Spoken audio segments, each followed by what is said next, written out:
Good evening. This is Maestro Cotello with the Dawn of War 2 Retribution Elite Modcast. Today we have a 1v1 on Calderis Refinery, and our first player today is Mathis, playing as the Orc Warboss, this big, tanky melee hero, this huge orc. He has a twin-ling shooter in one hand, a chain axe in the other. He runs forward, tries to tie things up, and disrupt melee units as they approach. He can also stun melee units, or any unit really. If he gets the cyborg implants, he can get very tanky if you get the heavy armor. He's just got a lot of different war gears, because every hero in the game has 9 or so war gears. But a very good hero overall, a very proven hero, although he definitely can be shut down, in particular by another hero like the Warp Spider Exarch, this being played by GiDDoLo. GiDDoLo is a very solid Eldar player. Here we see him playing as the Warp Spider Exarch, a teleporting ranged hero, a very, very powerful hero, although very unlike a lot of the tanky melee heroes that I feel otherwise are often pretty dominant in this game. There we actually see him, despite being a ranged hero, was able to get a melee attack on all those Slugger Boys. So the Warp Spider Exarch, primarily a ranged hero, but actually does still have a lot of melee utility as well. So we have here the same matchup that we saw a little while ago with Fat E playing against Fear. So let's see how Mathis can handle the Warp Spider Exarch in this case. GiDDoLo being an actual dedicated Eldar main, unlike Fear. Not to say that is necessarily better, and I'm not sure whether or not he's better. He may be better, he may be worse. Mathis is a player who I'm not terribly familiar with. I feel like I've only seen his name very recently, but from what I've seen and what I've heard other people say, he's actually a very good player. So as far as I know, this matchup could go either way, and it is a very long game that we have ahead of us. Now, Mathis has chosen to go for a double slugger build instead of a double shooter boy build, so this is interesting. It's not entirely uncommon, and the double shooter build is definitely more typical, but the double slugger build is a very common alteration. This is going to give Mathis even more power to push forward, to pressure GiDDoLo to push him back, with the combination of 2 melee squads as well as having his Warboss. Whereas with the double shooter build, he would have just obviously a lot more ranged fire to support his Warboss advance. Having double shooters would also help him better to control these Howling Banshees, since he would have 2 sources of aiming what's that. But the Howling Banshees are actually getting scared off because we already have the Warboss with the Angry Bits.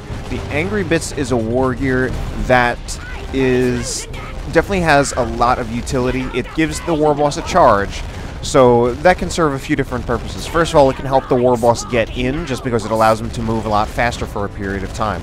Secondly, you can actually use it as a source of disruption, because the Warboss knocks over anything in his path. So you can actually use that as a way of controlling Howling Banshees. And then thirdly, you actually get health regeneration when you use the Now I'm Angry ability. So you can actually help give the Warboss more staying power on the field. He can just stay out longer, and that keeps him alive longer and more relevant longer.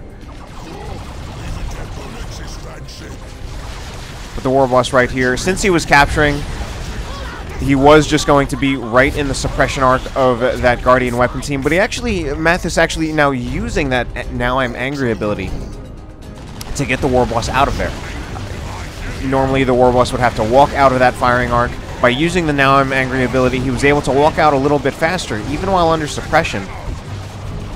And then he was also able to regenerate his health a little faster, so he did lose about half of his health, but he was still able to keep some of his health, and he can still stay out on the field. So he actually used that so that he could stay out on the field.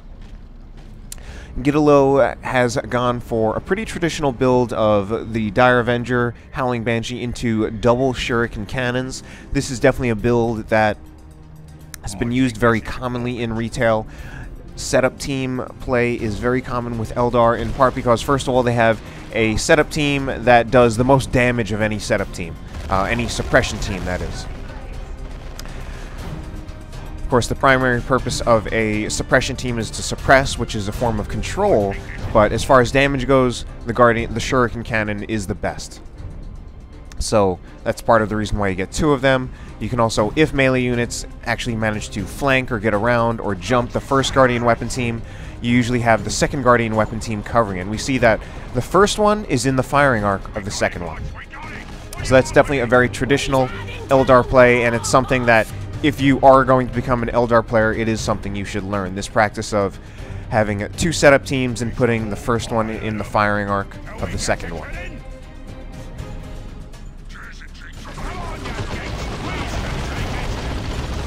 Now, Dire Avengers are attacking the Shooter Boys. The Dire Avengers should definitely lose that fight if we have double big shooters, but actually the positioning right now is definitely favoring GiDDoLo.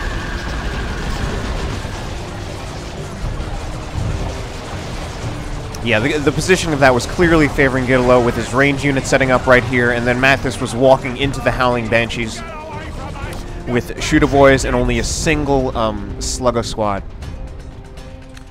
Now, the head-to-head of the Sluggers against the Banshees in Tier 1, without any other outside factors, definitely favors the Howling Banshees. Certainly with their aspect, and probably even without their aspect, it favors the Howling Banshees.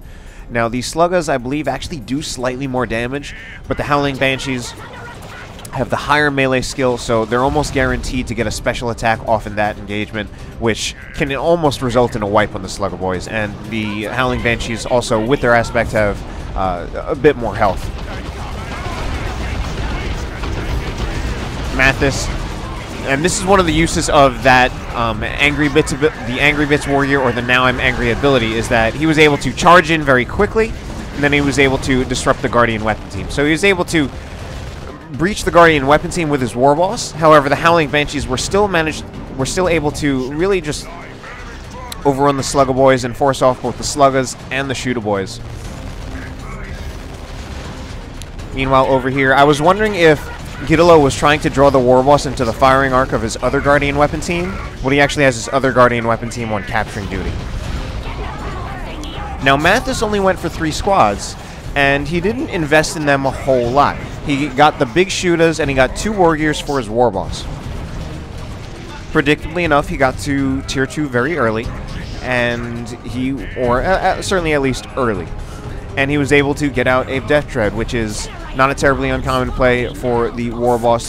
Definitely one of the strengths of the Warboss, I often say this a lot, certainly for Orcs in general, is the power to bash generators. Now, I don't know if I actually don't know if Mathis did a lot of power bashing in Tier 1. I don't think he did. But Orcs in general have a lot of power to bash generators in Tier 1 and then also in Tier 2 with this Death Tread.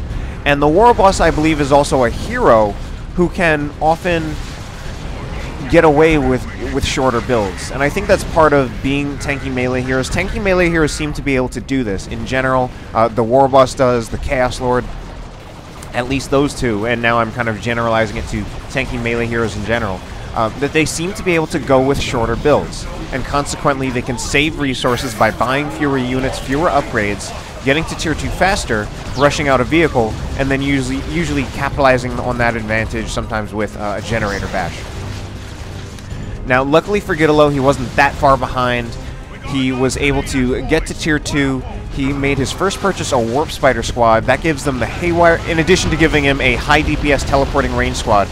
He also gets the Haywire Grenade from the Warp Spiders, which is pretty much the only viable snare that Eldar has until Tier 3, and then you use an Eldritch Storm. But that's not really reliable. You can't use that too often. Haywire Grenade you can use as soon as basically just whenever the Warp Spiders have energy for it, and once the cooldown wears off. Very powerful snare. It's one of the only snares that they have, but it's also one of the most powerful. Probably the most powerful ability snare in the game.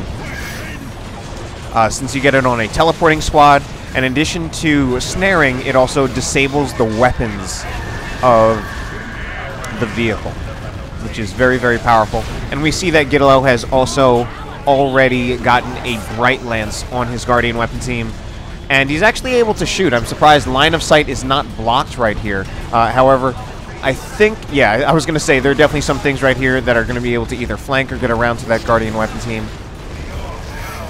Now, definitely one of the good things about getting a Guardian Weapon team at all in Tier 1 is that now in Elite Mod, for a while now, you can upgrade a Shuriken Cannon to a Bright Lance, which was just a huge advantage, a change from retail to elite, that was just a huge advantage in Ildar's favor.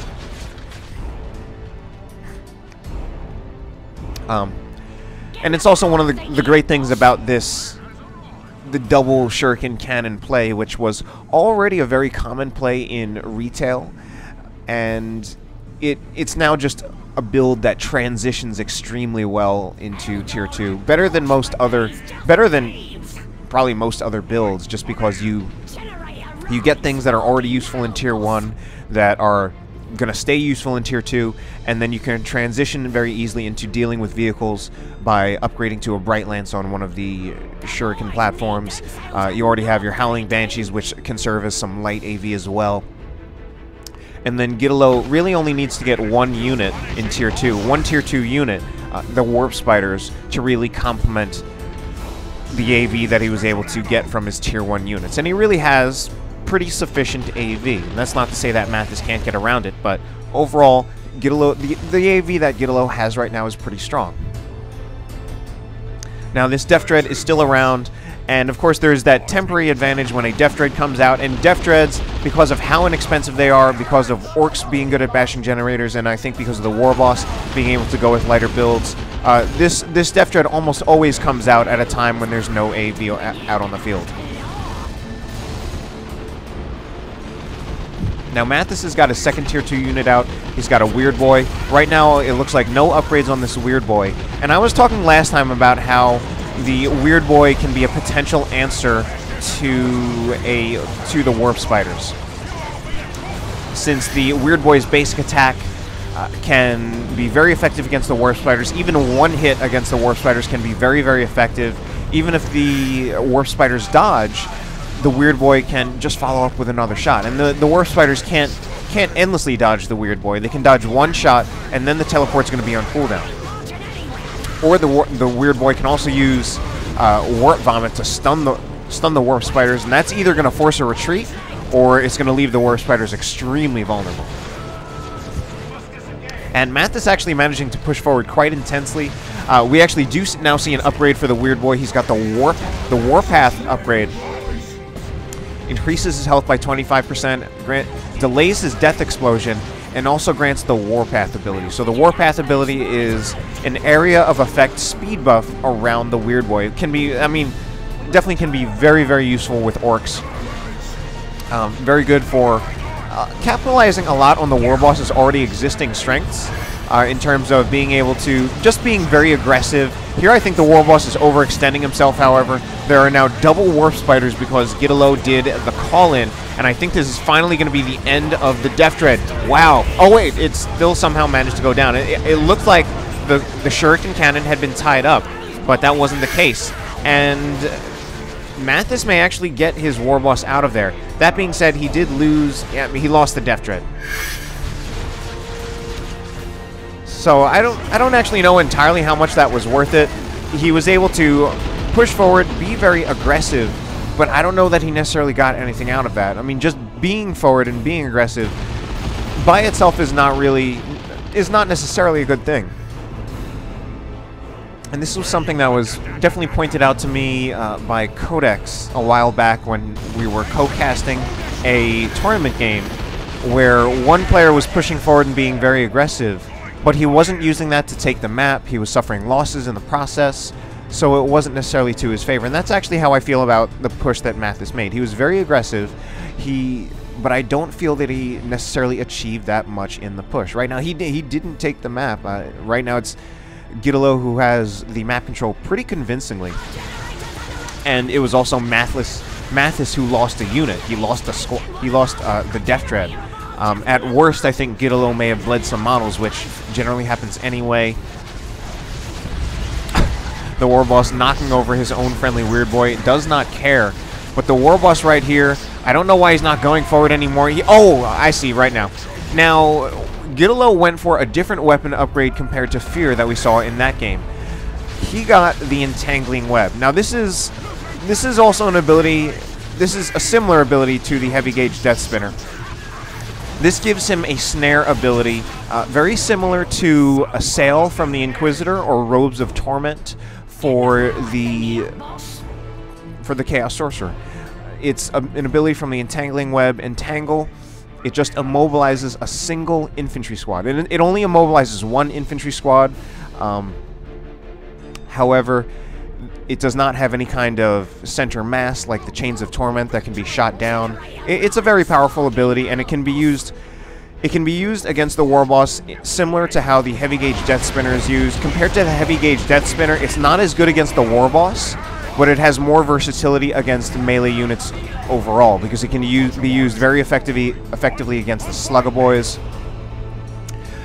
It can be combined with some kind of... The Warp Spider Exarch could use Entangle, and then GiDDoLo could do something like throw a Dire Avenger grenade on top of the Sluggaboys. So the Entangle ability from the Entangling Web, not as powerful against single entities as the Heavy Gauge Death Spinner, but more versatile, more application on more different types of squads. In particular, it would actually work against knobs, whereas the Heavy Gauge Death Spinner would not be very useful in that situation. So, both are very good war gears that can be put to very good use. The Entangling Web rather, also actually increases the Warp Spider Exarch's damage, while the Heavy Gauge Death Spinner does not. We do have some Howling Banshees in here right now. They are level 2 with their Exarch and have quite a bit more health. Now this fight, I'm not as clear on who wins, the Howling Banshees versus upgraded Sluggas fight. The Sluggas, once they have their knob, and that knob is just such a huge buff to the Sluggaboys. If Mathis does decide to use Ardboys, that would definitely turn it in favor of the Sluggaboys. Although, with all this Warp Spider support, so again we have double Warp Spiders, and I mean, just look at how much damage this Warboss takes. And we see again that the Warboss in this game is... I'd say Mathis's Warboss is doing a little bit better than Fatty's, in part because GiDDoLo doesn't have the Heavy Gauge Death Spinner. But we see that the Warboss is still having a lot of trouble being relevant because we have these double Warp Spiders. I mean, these double Warp Spiders, the damage they do is absolutely ridiculous. So here's definitely an example of the Warboss being shut down. And I would not be surprised if this is a hard matchup for the Warboss. And the Warboss is overall a very competitively viable hero. He's very tournament proven and very good in very many ways, and he also has some very strong matchups in his favor, but this does not seem to be one of them. That being said, GiDDoLo still with most of the map control, and now he seems to be mostly fighting with his Warp Spiders, and he's actually using the rest of his units to capture the map. His Guardian Weapon team is actually no longer doing much actual fighting, and it's actually on capping duty. I mean, the Warp Spiders just do so much damage, and there we go again with the Entangle ability. The Warboss is locked in place, so we can't do anything, but the ability has actually now worn off. So, not nearly as good as Heavy Gauge Death Spinner against the Warboss, but it still definitely gave the Warp Spider some time to focus down the Warboss a little bit. And I think the Warboss, I mean, it still looks like he's close to full health, but I think there was a combination of things that Mathis did there to keep his Warboss in play instead of letting him get murdered. For one, he definitely used the Ardboys ability. That reduced a lot of the damage he took. I think he may have also used Angry Bits right there to help him restore some of his health.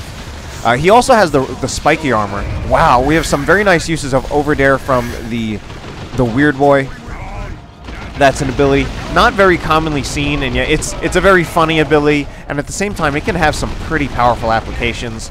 Best combined with melee units, just allows the Weird Boy to toss some of his own units to another place. And if you toss like a bunch of melee units over toward something like these Guardian Weapon teams, that can be really, really bad news, because you can actually wipe out a lot of these setup teams if you do that. There we have the Warpath ability activated. Maybe if he goes for the Guardian Weapon team with the Warpath activated, he can actually take out this the Bright Lance. It's cutting it very close, but I actually don't think he's going to get it. Still, look at the damage that Shuriken Cannon took. And that is, we do have double Sluggaboys. Now, double Sluggaboys, and they're fully upgraded too. In addition to having the knob, they also have their Burnas.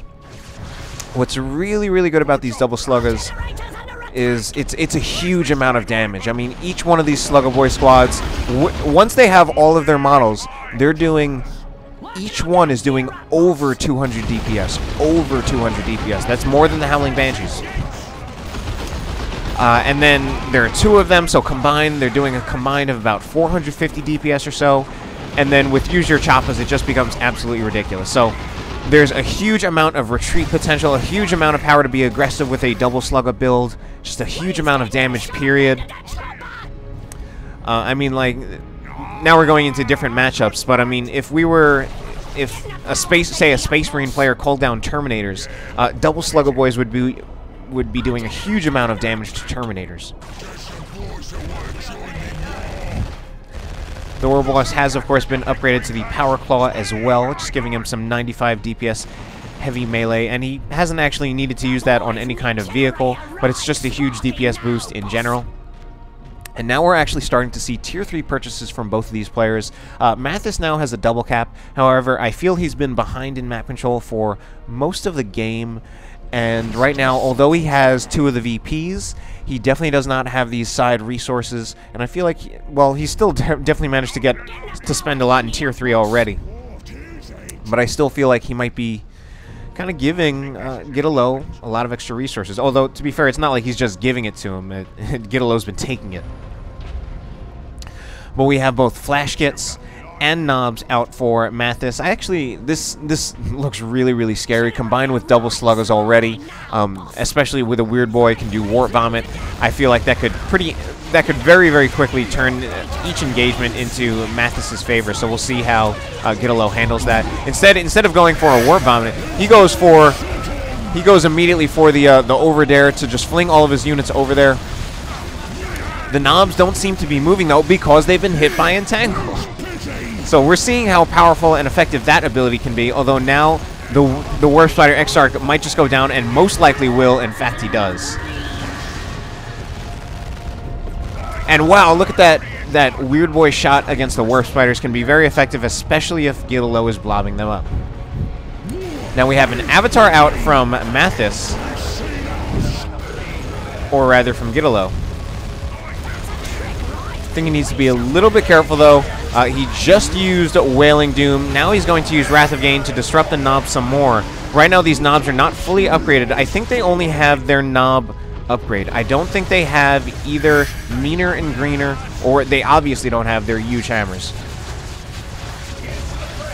And the Warp Spider is actually still out on the field, still doing a huge amount of damage. But they do need to be careful. They are under strength. Now they're caught without energy for a teleport. They don't want to be in a position where they'll have to retreat through all these melee units, or both of them could go down. Mathis is going to get a Generator Bash, which, I mean, at this point, it's certainly nice for the red, and orcs are a race that want to keep using red, so. And I always approve of bashing generators for the purpose of getting red. Alright, now I think both Avatar abilities should still be on cooldown.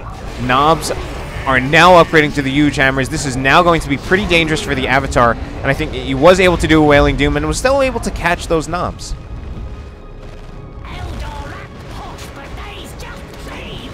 Ooh, this is risky business. I think Mathis might be able to get one of those. Yes, and he does manage to kill one of the Warp Spider squad. So unfortunately, GiDDoLo did exactly what I said could be bad for him, which is that he put his Warp Spiders in a position under strength where they were going to have to retreat through a bunch of Orc melee units, and consequently lost one of the Warp Spiders for it. So that's not good for him, and it's now looking pretty. I feel like it's looking pretty strong for Mathis, and the Flash Kits. I think I don't remember the exact damage stats for the Flash Kits, but I'm assuming they can at least compete with a single Warp Spider squad, if not beat a single Warp Spider squad. They do have quite a bit more health per model, and they also do a lot of damage. They even have, right now they're going to have more range than the Warp Spiders as well. So if anything, they should probably have a bit of advantage over the Warp Spiders. Now we see Howling Banshees in a bit of trouble. They lost their Exarch, as well as two other models retreating through all this Orc stuff. Look at how big these Flash Kits are. I mean, they're probably Knobs as well. Just in terms of the the orc terminology, there are boys and there are knobs. Knobs are usually just like bigger orcs, but they're not war bosses. So the members of Flash Kits are probably knobs. They're knobs with guns, though. And if someone more knowledgeable wants to correct or confirm me on that, go ahead.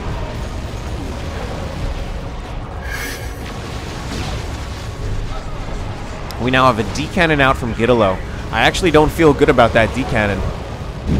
I think he went for a singularity, but it ended up... yeah, gonna end up missing everything entirely. I guess what I don't like about this D-cannon is I feel like the D-cannon...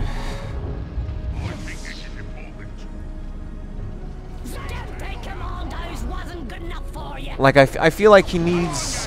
I feel like GiDDoLo needs to be able to... he needs something that's going to really help him directly fight against Mathis. Help him control all of the things that Mathis has and push Mathis back. I don't think the D-cannon is going to do that. The D-cannon is... it's more good for... It's certainly good for denying victory points. It's good for bombarding your opponent from long range, especially if they're stationary or if they need to be...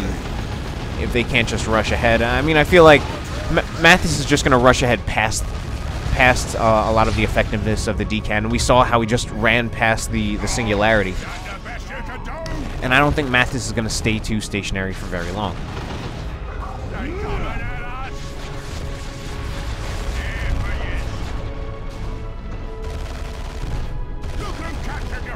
I actually feel like a fire prism would actually be quite a bit better than a D-cannon. Since the fire prism would help, it would help Mathis... it would help GiDDoLo a lot. First of all, it would do a lot of the same things that the D-cannon would do. It would help deny VPs if, once Mathis is trying to take VPs. It would also help GiDDoLo for controlling the knobs and pretty much controlling the melee units. Which I actually think is exactly what GiDDoLo needs right now. So I think a Fire Prism would be a really great choice right now. Or it would have been instead of the D-cannon. But let's see what he can do with the D-cannon anyway. The D-cannon right now is in base. It's been getting forced off. And I also don't feel that right now Mathis would actually have a lot to really effectively deal with a Fire Prism. Since pretty much his main sources of AV are melee units, which kind of get countered by the Fire Prism. So Mathis would have to rely more on really just being overwhelming, using the Warpath to rush forward, and just try to overwhelm GiDDoLo. But I feel like just in terms of getting overwhelmed, the Fire Prism is going to help GiDDoLo out a little more than the D-cannon, I think. But VPs are now pretty even after they were in GiDDoLo's favor for a while. And it's actually really been since Mathis has gotten to Tier 3 and since he's got his Flash Kits and his knobs, he's generally been on the winning end of things. Right now, Double Cap has gone back in favor of GiDDoLo. So GiDDoLo is managing to take things back a little bit. But otherwise, Mathis has largely been winning Tier 3. Part of the problem, though, is that he's been behind. He was certainly behind in VPs. He was not winning Tier 2. And he was... Tier 1, I don't know who I would say won that. But Mathis did not win Tier 2.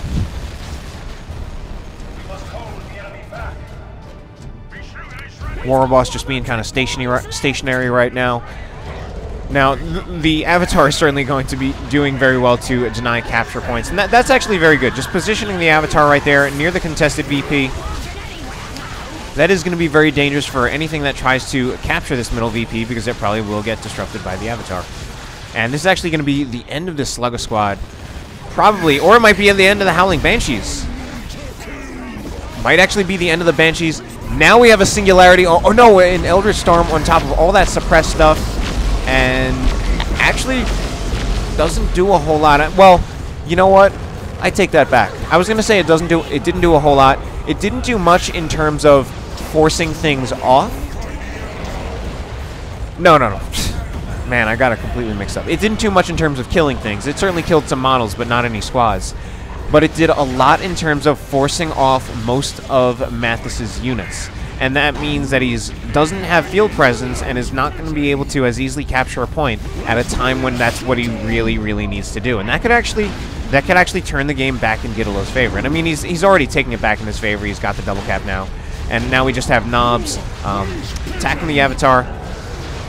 They get disrupted by the Avatar, and you know what? At this point, this is not looking good for Mathis. This could potentially be his final push. Although if he wins the engagement, gets the cap, that might not be the case. You know what? He actually might. Wow, Mathis is actually making a very good play because now he's actually going to take out the Avatar. Wow, I was ready to say that this is done for Mathis, but the combination of he was just using the warpath to get his the rest of his squads back out onto the field, and then getting those sluggers to chase down the Avatar. That really put Mathis back in this game. That being said, GiDDoLo is being very sneaky with his Dire Avenger squad that never got an aspect. Quite amazingly. Now, yeah, I was about to say, that Dire Avenger needs to go or he's going to get wiped. I think like one swing from the Warboss would have taken out that Dire Avenger. And now we finally have that Fire Prism. Now, if GiDDoLo can get the point, he probably will still win the game. There we saw the Warpath again being used to dodge that Singularity. So we're seeing a lot of proficient Weird Boy use. Weird Boy is still alive at level 3. He's got a lot of upgrades as well. I think he has most of the... basically, I think the only upgrade he doesn't have is the one that grants the Foot of Gorg. But he has the rest of the upgrades for the Weird Boy, since he's doing both over dare as well as using the Warpath. Now Mathis, both of his Slugger Boys just got forced off the field. He's got his Shooter Boys and his Flash Gits, and even them, they're still being Warpathed around. But now we're seeing that Mathis is actually having a lot of trouble not actually having anything for this Fire Prism. He's actually relying on his Warboss, but once the Fire Prism actually starts targeting the Warboss, then the Warboss is no longer going to be able to actually do anything. The Fire Prism does take a while between shots, but... And right now we do see Mathis is, although he's not managing to take out the Fire Prism, he's still managing to push GiDDoLo back, and he's still taking the map on that. Now, one of the disadvantages of this Fire Prism, I was gonna say it's gonna put GiDDoLo's Dire Avenger on repair duty instead of doing a potential back cap, but he lost that Dire Avenger. I didn't even see.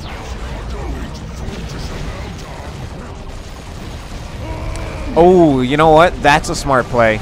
That could actually... Oh, but the Knobs don't attack. The Knobs are just kind of standing around and derping, and they get Singularity. They don't take any damage because they were frenzied, but that was still kind of ridiculous. I mean, I was going to say, like, oh, that actually might be one way that Mathis can deal with the Fire Prism, considering he doesn't have much in terms of ranged AV. So he used Over Dare with his Knobs, sent them right to the Fire Prism, and then they got up and didn't do anything. I don't know what happened there, if Mathis just dropped his micro or what, but anyway. Warspider Exarch actually went for a decap on Mathis's natural, but he paid for it with his life, and now it's not looking good for GiDDoLo. And it's also Mathis with the massive amount of resources. He could even do a Rocks. What would be really, really great is if he can bait out the teleport from both of these Warp Spiders and then Rocks right here. But unfortunately, he's not thinking like me. Well, a little late. And the teleport ended up...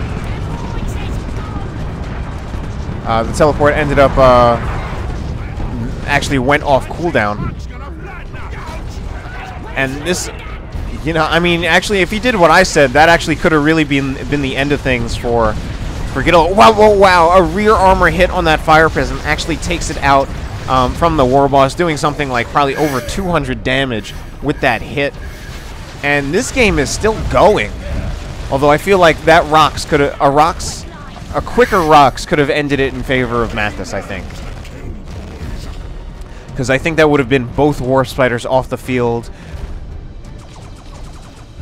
if not wiped.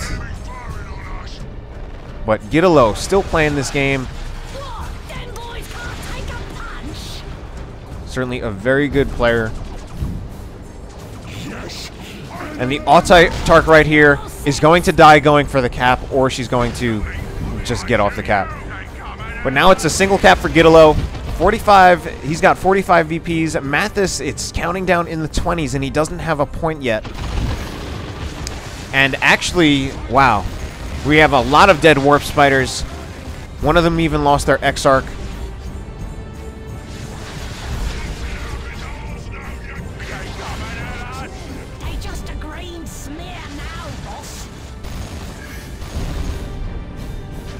And we actually had the Flash Gits retreat. You know, I actually don't think the Flash Gits should have retreated, even though they were low on health. I think they would still do very well against the Warp Spider Exarch.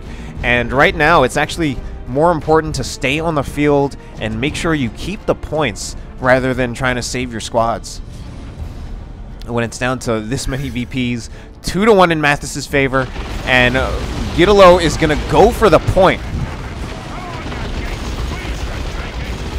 But he can't get it because of this weird boy. The weird boy denying it, and I don't see this going. I now don't see this going in